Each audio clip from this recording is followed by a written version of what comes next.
Olá pessoal, então vamos continuar com o conteúdo de limites deste curso de cálculo 1 e em particular hoje a gente vai falar de um teorema bastante importante que ajuda a calcular limites um pouco mais sofisticado, digamos assim, nos ajuda a entender algum tipo até de indeterminações que são clássicas, como o conhecido limite fundamental trigonométrico, onde você vai ter uma indeterminação do tipo 0 sobre 0, um pouco diferente porque temos duas funções de naturezas totalmente distintas competindo próximo da origem. Nesse caso, o teorema do confronto ele mostra uma eficiência tremenda na hora de calcular esse tipo de limites, uma vez que os cálculos de indeterminações que a gente fez nas aulas anteriores para contornar essas indeterminações, pois a gente usou um pouco de álgebra, factorações, racionalizações. Então, o que vamos aprender hoje é um pouco de cálculo de limites por estimativas. Então, o teorema do confronto. Teorema do confronto.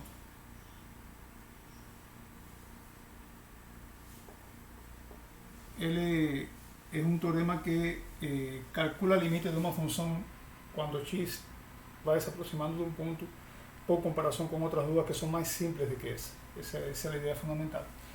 A ideia básica, antes de eu enunciar o teorema com formalismo matemático, digamos assim, a ideia básica que está por trás é muito simples. Eu sempre gosto de colocar uma situação bastante simples, que é, imagine que você tem três corredores, três atletas, ok? Eu vou simbolizar a sequência grafiquinha. Este é o corredor A, este é o corredor B e este é o corredor C. E que eles correm durante N dias, né? Tá? Ok, você tem corridas de N dias, então, mas sempre, eles correm durante uma semana, será? Correm segunda, terça, quarta, quinta, sexta, sábado e domingo. Então, este é o conjunto de dias que eles fazem corridas, ok? Então, durante uma semana, por exemplo, eu vou chamar cada dia, isso que está aqui, essa variável de, o dia D, na verdade eu vou colocar assim um pouquinho mais simples, o dia D, que é um dia discreto, vai pertencer a esse conjunto que está aqui, a esse conjunto de dias da semana. E você tem uma informação extra, você suponha que você sabe que sempre o tempo do corredor A no dia D é menor ou igual que o tempo do corredor B no dia D e sempre é menor ou igual que o tempo do corredor C no dia D. Então, a cada dia, os tempos de corridas, eles correm o mesmo percurso, obviamente, estamos supondo que eles correm o mesmo percurso, okay? Suponha que você tem uma pista circular, os corredores saem dando voltas. Tá? Então, mas que eles têm essa ordem de tempo, eles têm que o tempo de A sempre é menor ou igual que o tempo de B e sempre é menor ou igual que o tempo de C. Sempre eles fazem este corredor mais rápido, este o mais lento e este fica no meio. Mas suponha que um certo dia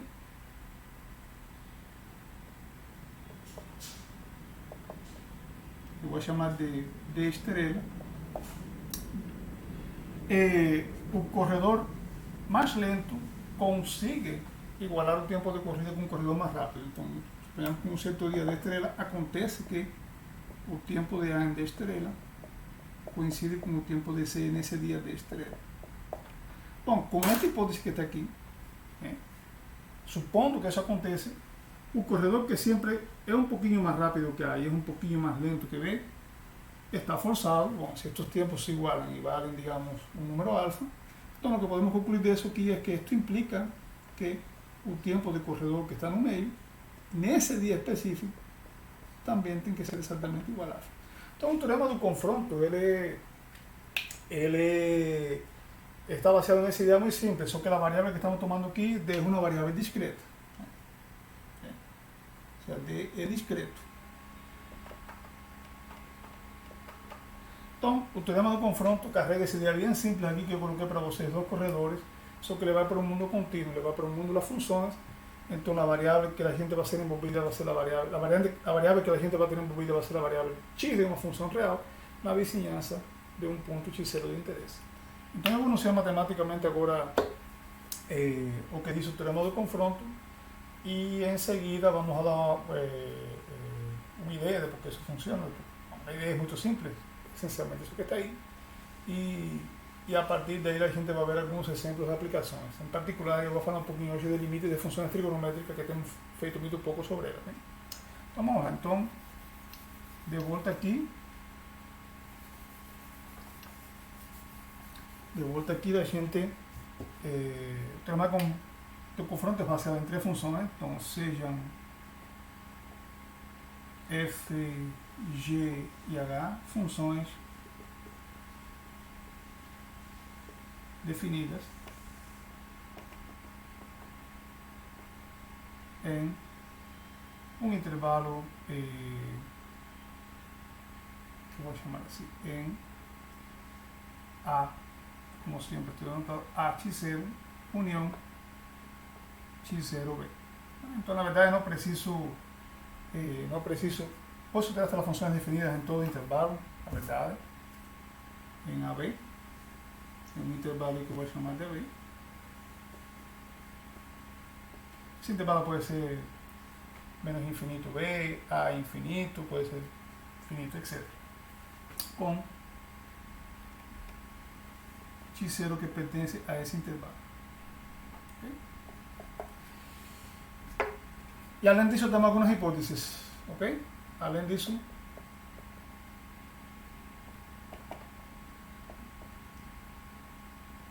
pense a seguinte hipótese. Temos que a primeira hipótese aqui seria que f de x é menor ou igual que g de x, que es menor o igual que h de x, y esto no acontece necesariamente en todo el intervalo, acontece para todo x que está en el intervalo y, excepto posiblemente el punto x0 que voy a tirar de aquí de jugada. Y la segunda condición, ¿okay? O sea, você tem un ordenamiento de las funciones f, g y h, en esa orden que está aquí, elas siempre están ordenadas, esto es un poco a comparación de tiempo, y você tem que o limite quando x tiende a x0 de f de x, que é esta função que está mais à esquerda, que é a limitante inferior, é um número L infinito e também esse número coincide com o limite quando x tiende ao mesmo número x0 da função h de x, que é a função que está dominando superiormente. Então, se você está nesse contexto, se você está nesse panorama que você tem tres funciones ordenadas de esa manera y las funciones que están en los extremos, la función que domina superiormente, la función que limita inferiormente a la y, tienen un mismo límite L cuando x se aproxima a x0 en esta vicinança do punto. Entonces, lo que a gente puede concluir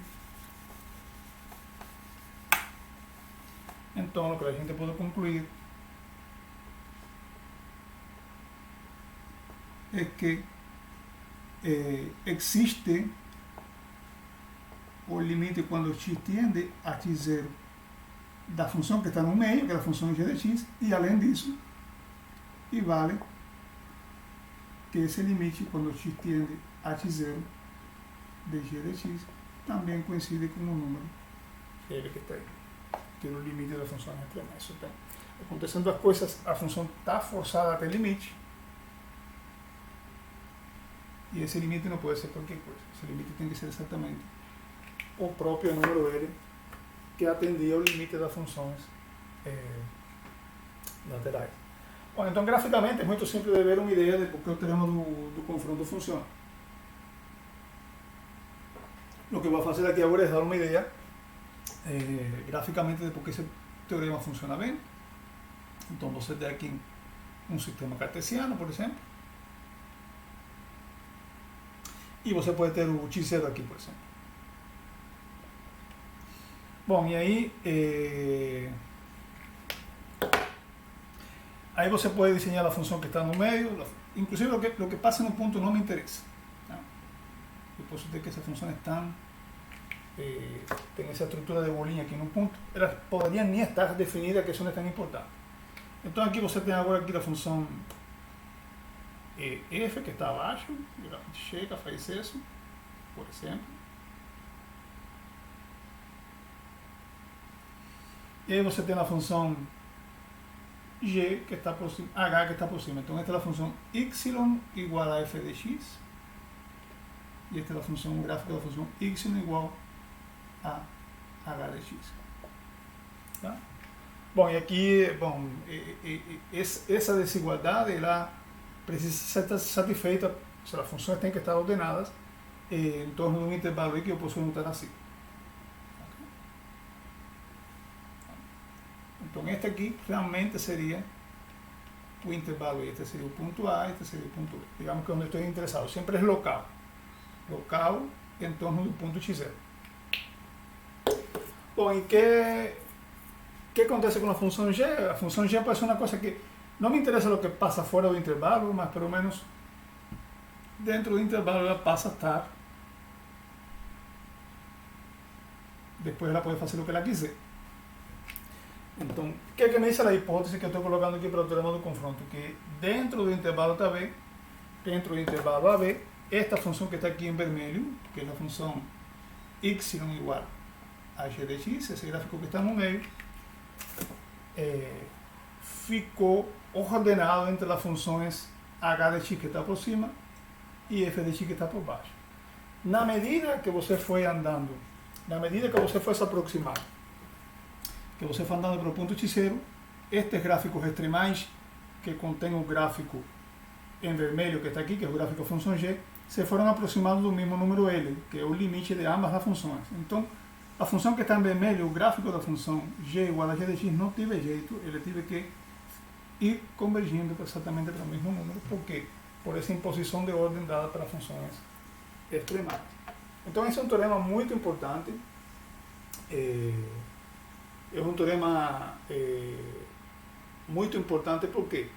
Porque, na verdade, muitas vezes o que acontece é que a função g, essa função que está aqui, pode ser uma função difícil de trabalhar, pode ser uma função com uma expressão complicada, mas que mesmo assim, com essa expressão complicada, você consiga estabelecer limitantes superiores por uma função mais simples, uma limitante inferior por uma função mais simples, e se estas funções f e h forem funções em que o limite, se as estimativas foram feitas de forma boa, e o cálculo do limite destas funções f e h for relativamente simples, e forem iguais, okay? Então você consegue concluir que o limite da função g tem que existir, e além disso o limite tem que ser igual ao limite das extremais. O sea, mas é super importante que estes limites têm que ser o mesmo, tá? Então, esta condição 2 que está aqui, esto é importante, tá?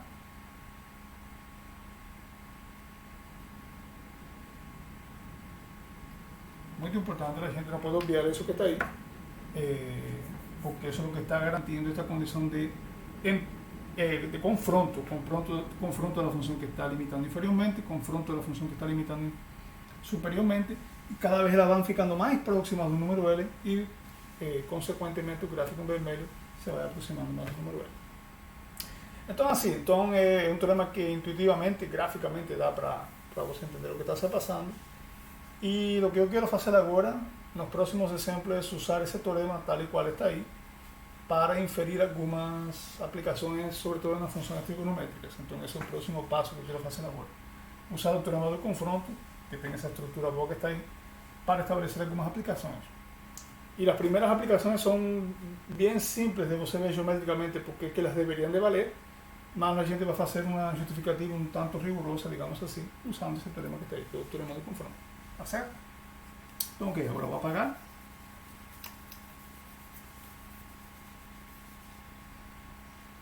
E vamos a falar um pouco de limites trigonométricos.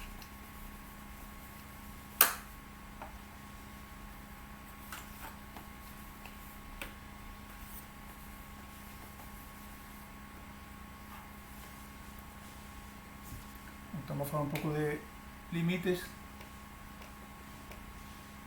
trigonométricos.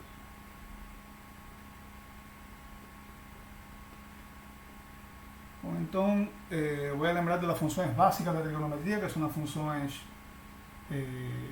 y igual a seno de x, todos nos conocemos, y las funciones y igual a coseno de x, que también es bastante popular. Y lembrando un poco de dónde que vienen estas funciones, lembre que estas funciones en general, desde el punto de vista más clásico, que ustedes comiencen a entender por qué que estas funciones son llamadas de seno y coseno y tal, es un poco vista por la semejanza de triángulos rectángulos a lo largo de un mismo ángulo x, ¿no? Entonces, si usted pega aquí C, B y A, un triángulo rectángulo con catetos A y B, C, entonces todo el mundo sabe que, y este es un ángulo x medido en radiano, entonces todo el mundo sabe que el seno de x es exactamente igual a B sobre C, así como el coseno de x es exactamente igual a A sobre C. O sea, el seno es un cateto opuesto sobre la hipotenusa, así como el coseno es un cateto adyacente dividido por la hipotenusa. Bueno, y esas funciones fican bien definidas porque, na verdade, lo que vocês aprendem no ensino médio es que estas funciones no varían, no dependen del triángulo.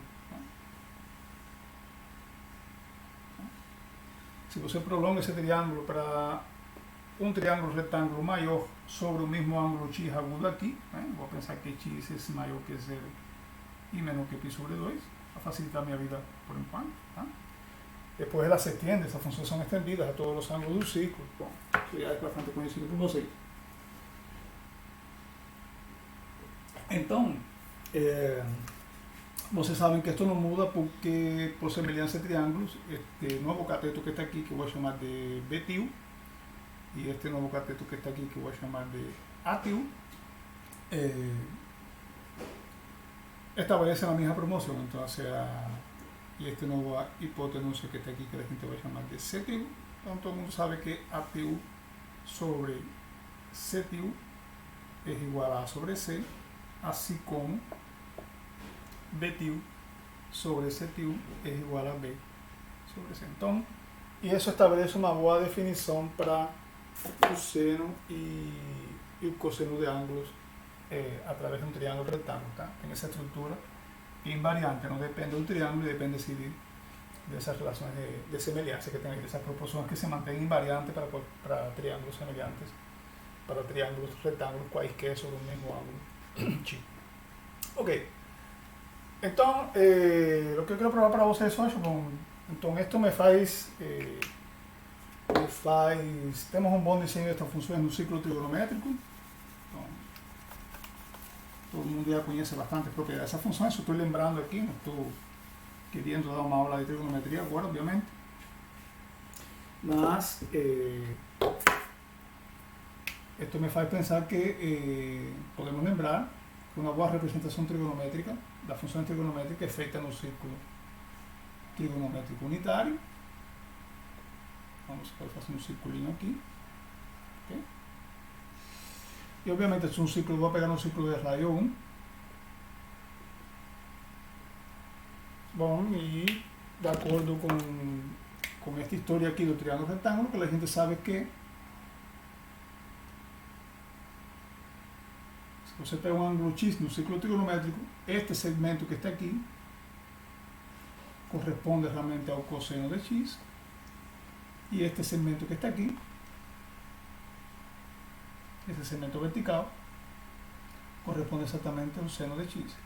¿Por qué? Porque en ese caso estamos pegando siempre un triángulo rectángulo que tiene hipotenusa 1 por estar dentro del círculo trigonométrico. Entonces, obviamente, el seno del ángulo cateto opuesto, porque la hipotenusa sería 1, y el coseno del ángulo sería el cateto adyacente, porque la hipotenusa es 1. Entonces, intuitivamente, ¿qué se puede ver? Que cuando ese ángulo tiende para 0, voy a pegar cuando x tiende a 0 más. Si ese ángulo tiende a 0 más, ¿qué es que você ve aquí?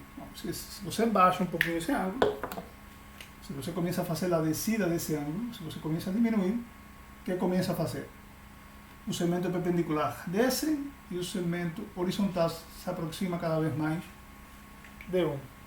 Entonces, un poco bastante intuitivo, ¿no? Pensar que el límite cuando x tiende a 0, na verdade, não a 0 mais, tá? Depois podemos pensar no limite todo el dominio de definición de la función trigonométrica seno y coseno, es exactamente 0. ¿Okay?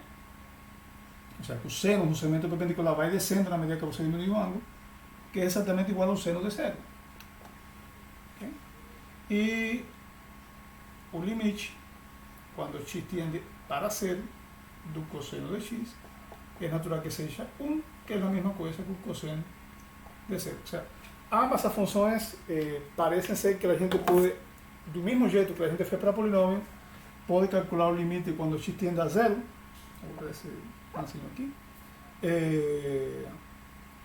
Substituindo num ponto. Tá? E de fato a gente vai tentar ser rigoroso com isso. Então, esta primeira abordagem, que parece bastante intuitiva, bastante simples, eu gostaria de fazer um pouco com rigor. Tá? E depois vamos pular para um limite um pouco mais complicado ainda. Tá? Então, como eu justificaria isso realmente com rigor? Então, essa é a primeira proposição de fato.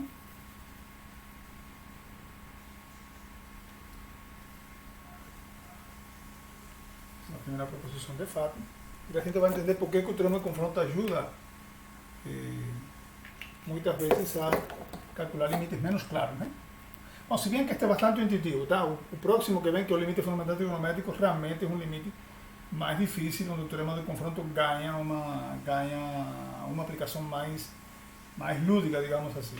Isto aqui a gente que poderia assumir, tá? Mas como eu gosto de ter um mínimo de coerência nas coisas, então vamos tentar justificar esta coisa que parece bem clara. E aí a gente vai entendendo um pouco como o teorema de confronto ajuda, tá?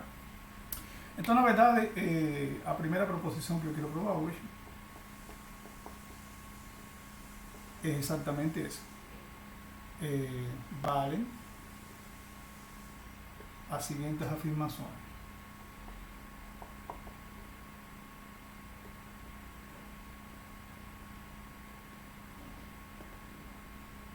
Item A. Limite quando x tende a 0 do cosseno de x é igual a 1. E o limite quando x tende para 0 do seno de x é igual a 0. Tá? Então, como se justifica isso com rigor? Então, vamos tentar dar uma justificativa.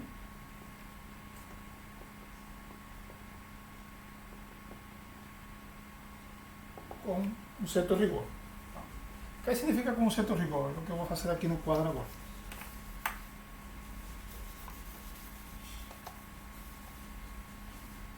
Eu vou desenhar, vou pegar meus ângulos, todos meus ângulos, ó, maiores que 0 e menores que pi sobre 2.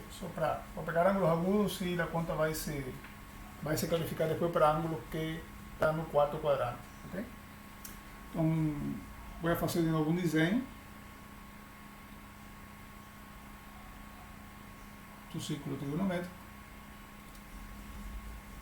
Okay? Aqui continua sendo x, aqui continua sendo y. E pronto, então vou pegar aqui o ângulo x, um círculo de rádio 1. E agora vou fazer desenho de algumas coisas geométricas. Vou chamar este ponto aqui de centro do círculo, este ponto aqui vai ser A, este ponto aqui vou chamar de B. Bom, e aí tem alguma figura. A primeira dessas figuras é, vou olhar para este triângulo que está aqui. Tá? E lembra que aqui tem também um certozinho que deixa um metro. Tá? Então, tem algumas comparações geométricas que são claras. Por exemplo, a área do triângulo OAB é dada por quê?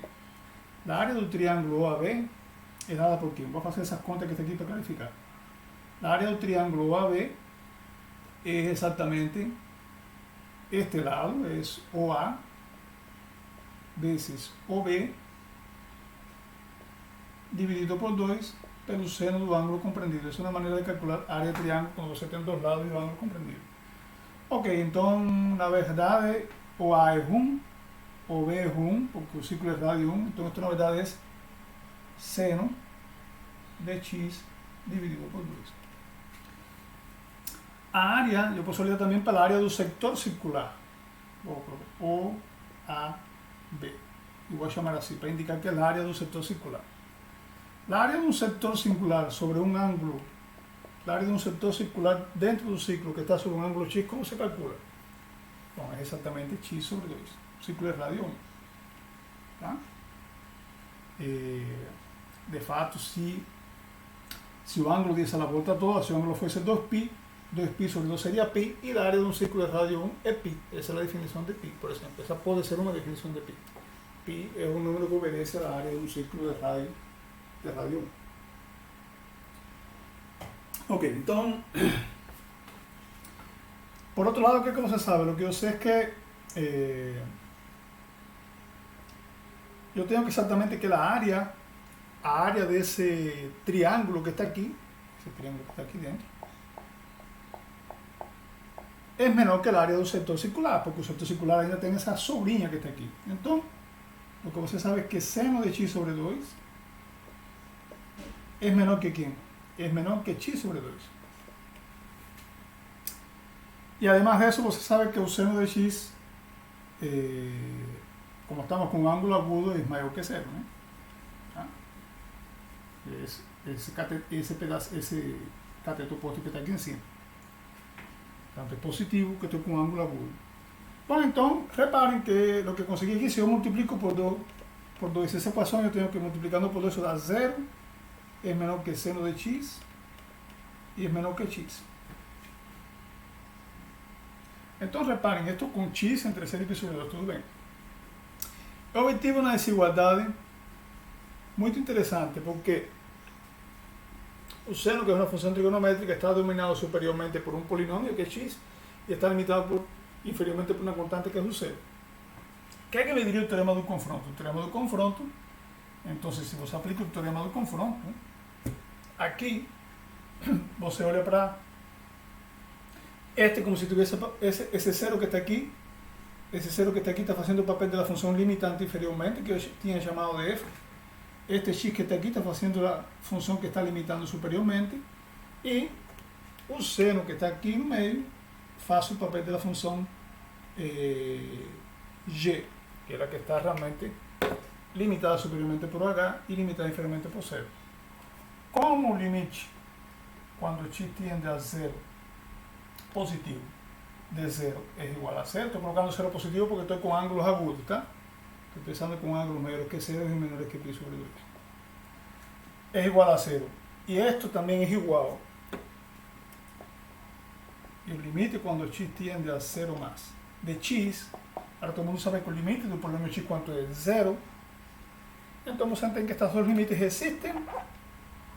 existem e são iguais. Como existem e são iguais, aí está o teorema do confronto. Implica que o limite, quando x tiende a 0 mais de seno de x, tem que ser necessariamente igual a esse limite que está aqui. E ponto final. Ok. Então, muito interessante, porque aí vemos a efetividade do teorema do confronto, substituindo a função seno trigonométrica, que é uma função um pouco mais complicada, por uma função constante aqui embaixo, uma função polinomial em cima, na vizinhança positiva do zero, e portanto o teorema do confronto me sale.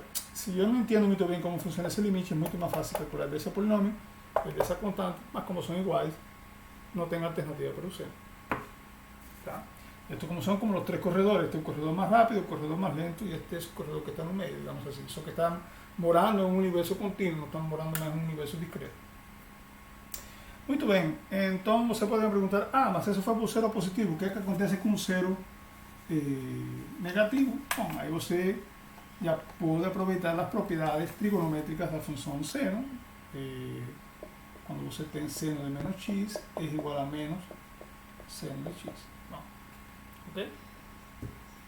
Então, qualquer número negativo que você tenha vai ser menos um número positivo, que vai ser menos um seno de algo positivo. Então, quando x tiende a zero pelo lado esquerdo, pode ser visto como menos um seno de algo que tiende a zero pelo lado direito. Logo, isso te vai dar zero também pelo lado esquerdo. Então, esta igualdade implica que o limite, quando x tiende a zero menos, de seno de x, também é zero. Bom, isso fecha o argumento. Para o cosseno, como que a gente faria? Para o cosseno temos um argumento totalmente similar. Né? Para o cosseno temos um argumento totalmente similar, porque o que vamos a fazer agora é comparar o arco AB com o arco do setor circular. Então vamos ver o que passa. Então vamos fazer para um cosseno.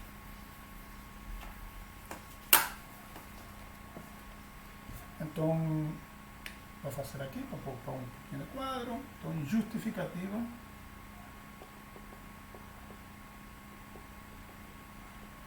DB. Tá? Ou seja, DA. Eu comecei com um seno, vou começar agora a justificar. Novamente, eu vou pegar ângulos entre 0 e π sobre 2. Ok? E vamos a ver o que a gente pode fazer. Bom, então o que eu quero é ver que exatamente o segmento AB, ok? O comprimento, vou colocar assim comprimento com ele, o comprimento do segmento AB é menor que o comprimento do arco AB. Tá?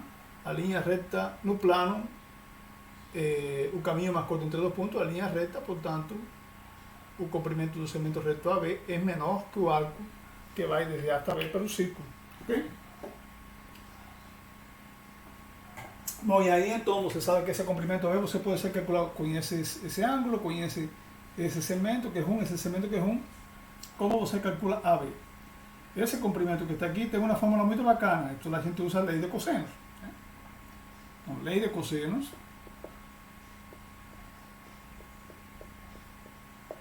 implica que o comprimento de AB é exatamente quem? A raiz de 1 ao quadrado mais 1 ao quadrado menos 2, 1 vezes 1, o cosseno do ângulo compreendido. Então, na verdade, isto é a raiz de 2 menos 2 cosseno de x. E o arco e o comprimento do arco AB, por outro lado, quem é esse? O arco que corresponde, o arco que está sobre um ângulo de x radiano no ciclo é exatamente o próprio ângulo. Tanto que se o x fosse 2π, esto daria o comprimento completo de um ciclo de radio 1, que seria 2π. Bom, visto isso, agora você pode comparar.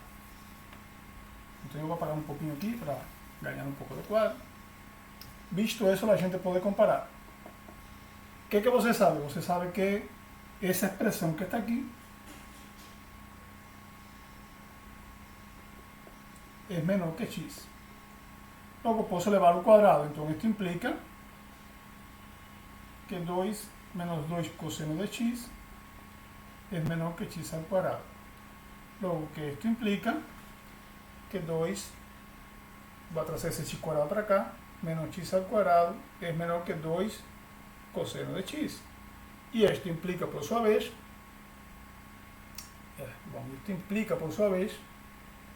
que cosseno de x, desculpem, vou pegar um pouquinho mais de quadro aqui em cima, então acho que agora posso apagar aqui.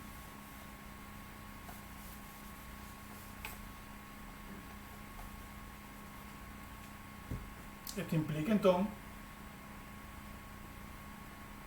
que 2 menos x ao quadrado dividido por 2 é menor que cosseno de x, mas o cosseno de x também é menor do que 1, ele nunca ganha de 1, é menor ou igual que 1 na verdade.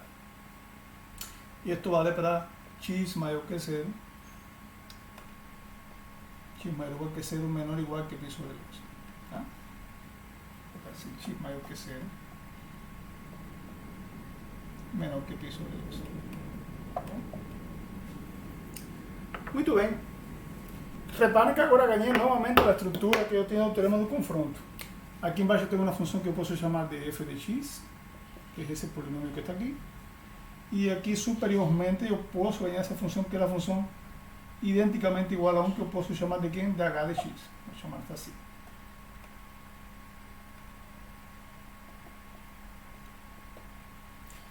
Então tem a função constante que limita superiormente coseno. O coseno está fazendo o papel da função g.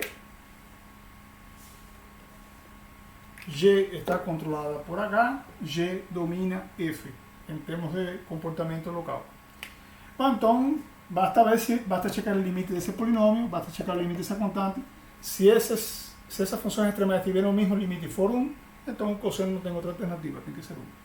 Então, portanto, o limite quando x tiende a 0 mais, de 2 menos x ao quadrado sobre 2. Como esto es un polinomio, y esto es una constante aquí embaixo, basta substituir. Esto es una función racional sin problema. Entonces esto es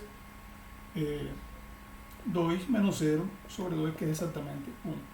Y por otro lado, el límite cuando x tiende a 0 más de la función h, que es idénticamente igual a 1, eso siempre es 1. Por tanto, estos límites son exactamente iguales.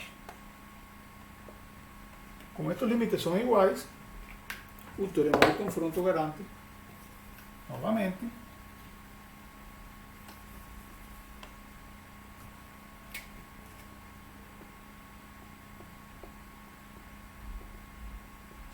que o limite, quando x tiende a 0 mais de cosseno de x, é exatamente igual a 1. O resto, como você sabe que cosseno de x é uma função par, é igual a cosseno de menos x, então, isto também vai implicar que isto é igual ao limite quando x tiende a 0 menos do cosseno de x. Então,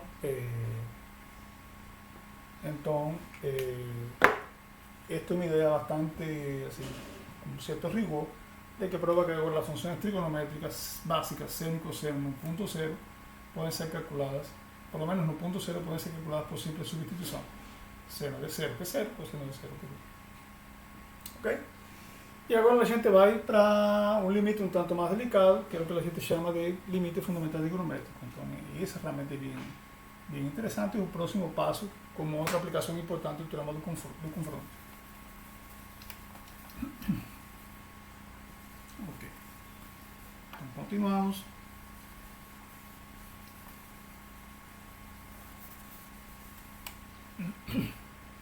E agora eu vou falar aqui um pouco deste limite fantástico, que é um limite bastante importante, que é o que a gente chama de limite fundamental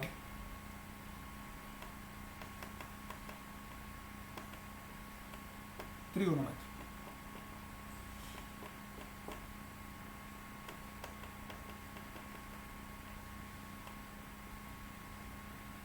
Bom, e esse limite que é o que diz, eu vou organizar como uma proposição também. Eso garante que el límite cuando x tiende para 0 de seno de x sobre x es siempre bien bonito. Entonces es un límite bastante útil dentro del cálculo, es un límite importante. Y noten que la primera observación que se va a hacer aquí es que, de acuerdo con la conta que la gente fez anteriormente, si você va a hacer la conta directa, el límite cuando x tiende a 0 de seno de x sobre x seria formalmente, se você vai fazer substituição, 0 sobre 0, porque acabamos de provar que o limite quando x tiende a 0 do seno é 0. Então, isto é uma forma indeterminada.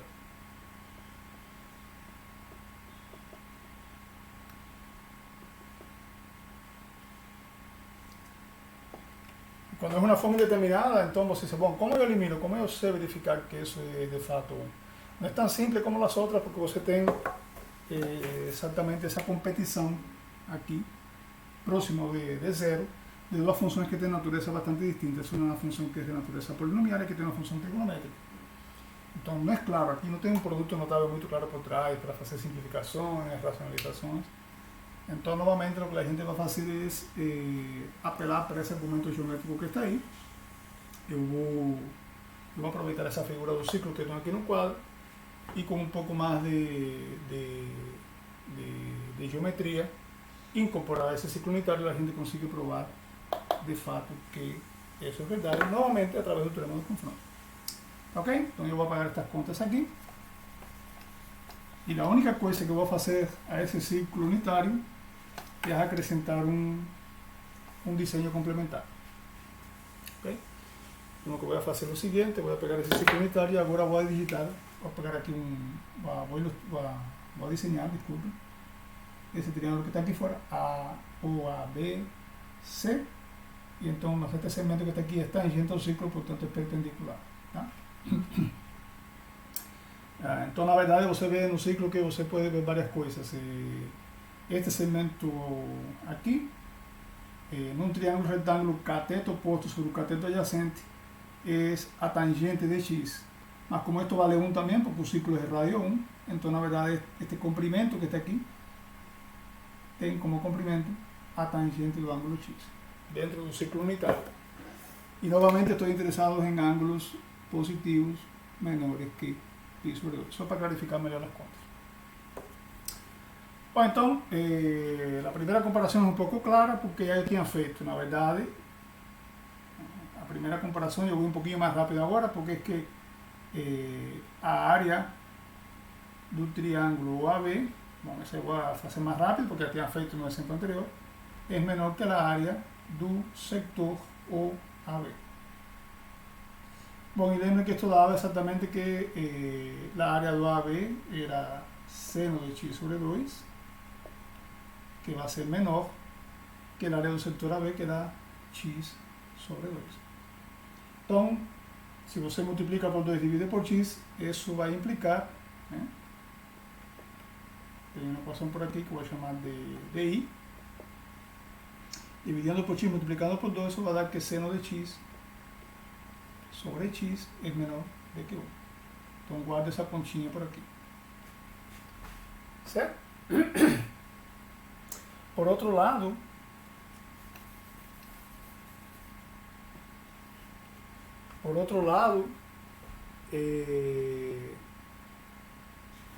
eu posso agora ver que a área do sector, vou chamar aqui a segunda comparação 2, a área do sector OAB, ou eu assim, é menor que a área do triângulo OAC. Então, na área do setor OAB, eu já sei que é x sobre 2. Isso, por favor, vai ser menor que a área desse triângulo grandão, OAC.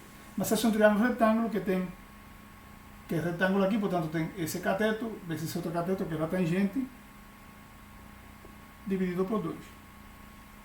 Então, vejam só, os dois se simplificam, então o que dá aqui é que x é menor que a tangente de x, mas a tangente de x pode ser vista como seno de x sobre cosseno de x, que é a definição da tangente.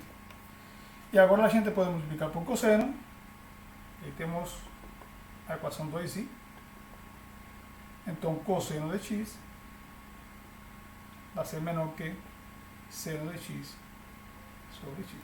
Então repare, tenho aqui uma segunda desigualdade importante que obtive através da geometria do círculo.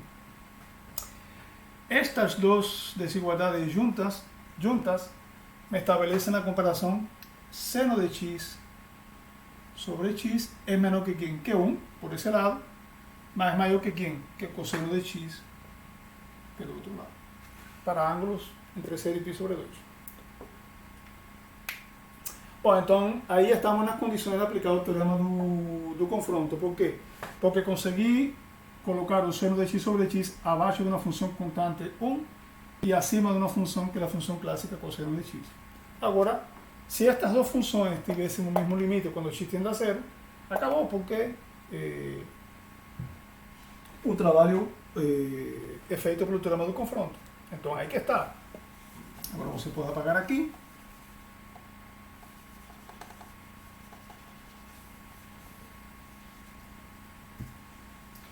Olha para esta desigualdade que ficou aqui embaixo. Então, como limite quando x tiende a 0 mais do cosseno de x é igual ao limite quando x tiende a 0 mais de 1. Ambos limites são 1, já vimos sobre o passo anterior. O teorema do confronto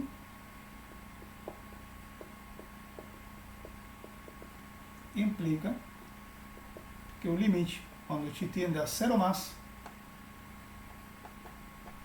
de seno de x sobre x é também.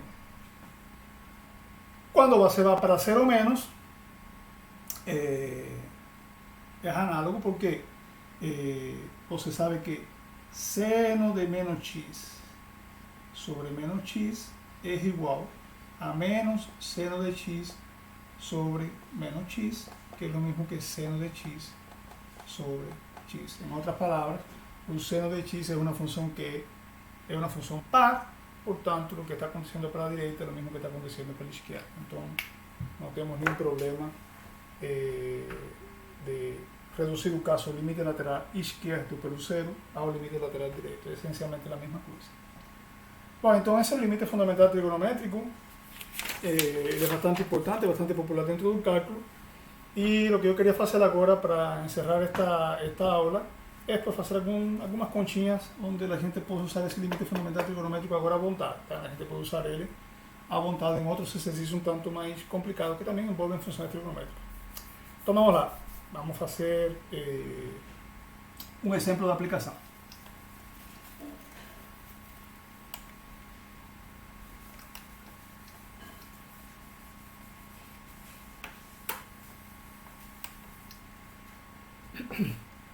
Então, vou começar aqui com o primeiro exemplo. Exemplos.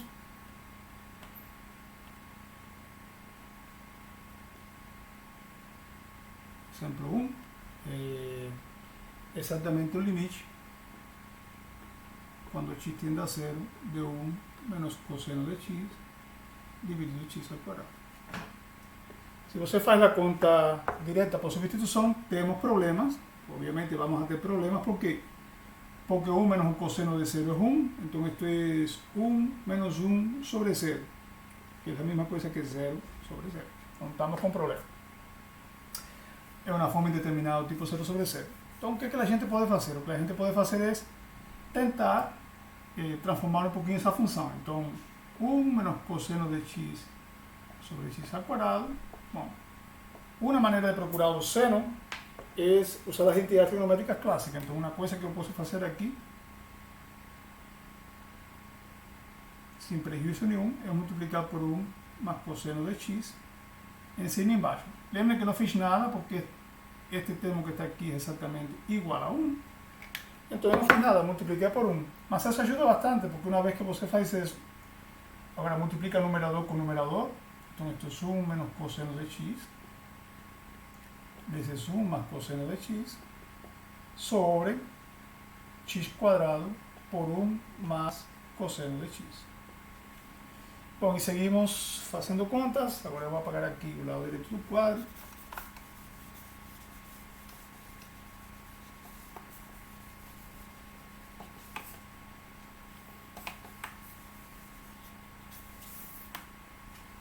Apagar o lado direito do quadro. Então essa função nos dá que essa função se transformou exatamente em... Lembrem que a menos b vezes a más b es a cuadrado menos b cuadrado. Então esto es igual a 1 menos coseno cuadrado de x. Embaixo ficou x cuadrado sobre 1 más coseno de x. E 1 menos coseno cuadrado de x, nós sabemos que é exatamente ¿qué? Que é exatamente seno cuadrado de x.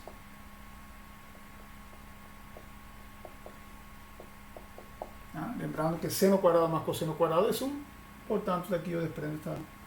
Então esto puede ser escrito como seno de x sobre x al cuadrado vezes 1 sobre 1 más coseno de x. E olhem que legal. A função que saiu assim, com uma indeterminação do tipo 0 sobre 0, agora eu consigo transformar em esta expressão. Em lugar de calcular limite aqui, agora eu posso calcular limite aqui. Então, eu vou colocar aqui assim, L igual ao limite, quando x tende a 0. E agora eu posso dizer que esse mesmo L, que é esta função que está aqui, aplicando a regra da potência, do produto e do quociente, esto pode ser visto como limite quando x tende a 0, de seno de x sobre x ao quadrado, vezes 1 sobre 1 mais o limite, quando x tende a 0, do cosseno de x. Então, quanto é isso?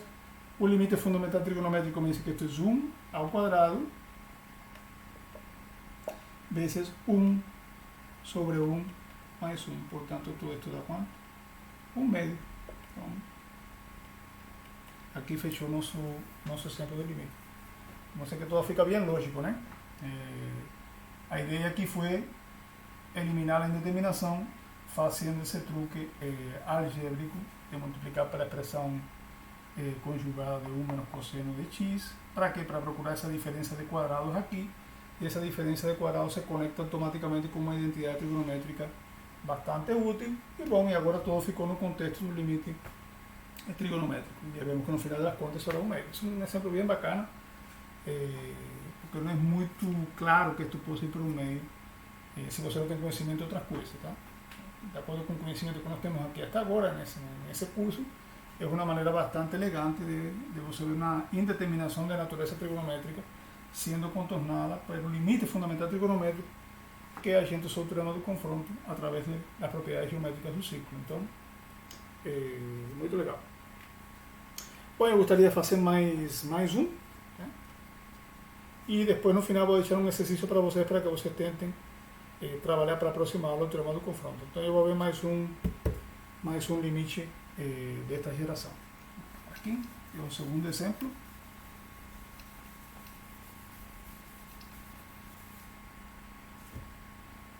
O segundo exemplo é esse. Limite quando x tiende a zero também, vou colocar a zero também, de 3 tangente ao cubo de x menos seno de x sobre x cosseno de x. Então temos a tangente ao cubo. Ok. Novamente, se você substituir, você está com um problema, porque vai ser 0, 0, a tangente de 0, 0, seno de 0 é 0, e x igual a 0 embaixo. Então, novamente, estamos com um probleminha, né? Ok. Bom, por outro lado, desculpem, seno ao cubo aqui. Vou ter tangente seno ao cubo.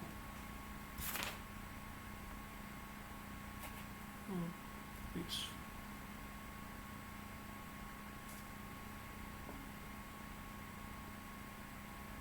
Esse 3, ok, muito bem.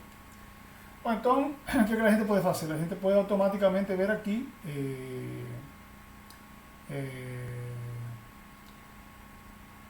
ok, poderia ter deixado a tangente também. Desculpa, vou deixar a tangente porque fica até mais elegante. Deixa a tangente ao cubo. Ok? Então vamos ver o que passa. Então, o que eu posso fazer é pegar a função e tentar transformar.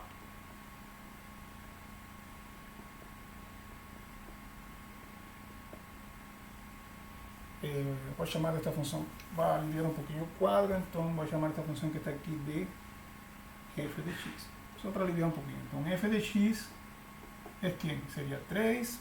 Essa tangente ao cubo pode ser vista como seno ao cubo de x sobre cosseno ao cubo de x menos seno de x sobre x cosseno de x.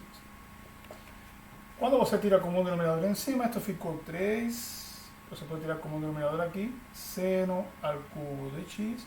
Esse cosseno cubo multiplica o seno. Okay?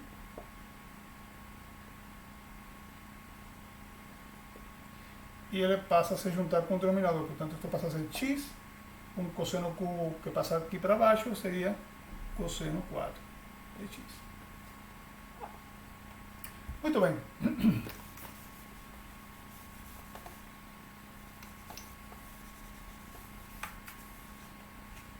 Então, reparem que eu tenho um seno que está aqui e aqui tenho um seno cubo. Então eu posso tirar um seno em evidência. Então isto pode ser um seno de x que multiplica, abre um colchete, deixa eu dar bem grande, que multiplica aqui a 3 seno quadrado, né? Porque sobrou desse termo que está aqui foi um seno quadrado e aqui sobrou um cosseno cubo. Embaixo fica o mesmo denominador, x cosseno 4 de x. Bom, agora eu posso aplicar a regra do produto porque eu posso agrupar, aqui apareceu o limite fundamental trigonométrico, seno de x sobre x, e posso aplicar a regra do produto e quociente à vontade. Então, isto é, agora eu posso aplicar o limite cuando x tiende a 0 de f de x es exactamente igual. Es exactamente igual aquí ao limite de seno de x sobre x veces un límite cuando x tiende para 0 de 3 seno cuadrado de x menos coseno cubo de x sobre coseno a cuarto de x. Con este límite que está aquí da 1, porque este es un límite fundamental trigonométrico. Y aquí este límite puedo aplicar las reglas. Bueno, ya sé que es un límite de numerador sobre un límite de denominador. Y si no tengo problemas de determinación, a vida que seguir. Entonces, cuando x tiende a 0, ya sé que el seno de x va para 0, por tanto esto es 0. Cuando x tiende a 0, el coseno va para 1, por tanto esto es menos 1. Y aquí embaixo también da 1. Entonces, na verdade, esto da quanto? 3 veces 0, que es 0. Menos 1 sobre 1, entonces esto da menos 1. Como al final das contas, ese límite da 1 veces menos 1, que es menos 1. Y finalizamos o exercício. Então, é típico nas indeterminações do tipo 0 sobre 0 das funções trigonométricas, muitas vezes, dependendo do problema, você procurar ir dentro da estrutura de limite fundamental trigonométrico. Tá? Com vários exemplos, então vocês irão aprendendo a fazer esse tipo de transformações através das identidades trigonométricas e fazendo muitos exercícios também. Então, eu queria terminar a aula deixando para vocês um exercício para que fique como trabalho independente e aí acabamos por hoje esta aula. Ok.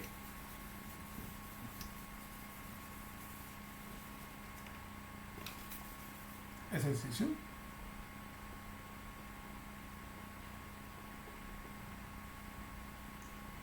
Calcular o seguinte limite. Calcular limite quando x tiende para 3 de x quadrado menos 4x mais 3 vezes o seno de 1 sobre x. Então, eu gostaria que vocês pensassem um pouquinho em esse problema que está aqui e por hoje paramos. Até a próxima.